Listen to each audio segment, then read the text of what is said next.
তুই সহজ হতো তাহলে তোর বাবা আজ তোর সাথে বসে পাবজি খেলতো। মোবাইলটা বাপের টাকায়, রিচার্জটাও বাপের টাকায়। 1 মাস নিজের টাকায় রিচার্জ করে দেখ, গাড় কিভাবে ফাটে। যে বাবাকে সম্মানই করতে জানে না, সেই শালা ছেলে হওয়ার যোগ্যই নয়। তো এবার থেকে বাবাকে সম্মান করতে শেখ।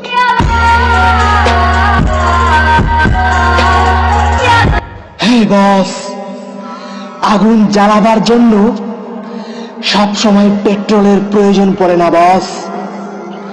তুমি একটু সাকসেস হয়ে দেখাও, শালারা নিজেরাই জ্বলে পুড়ে মরবে। হাট শালা ব্যাঞ্জো।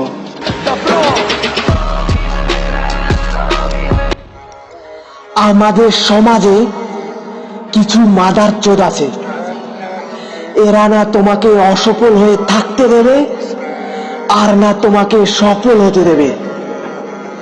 এদের কাজ শুধু তোমাকে খোঁটা দেওয়া। তো এদেরকে ইগনোর করে চলো বস। আর যদি তোমাকে এরা জ্ঞান চোদাতে আসে, তাহলে আজরাওয়াস নিচে ঢুকিয়ে 3 রাস্তার মোড়ে টাঙিয়ে রেখে দাও, শালা শুয়োরের বাচ্চা।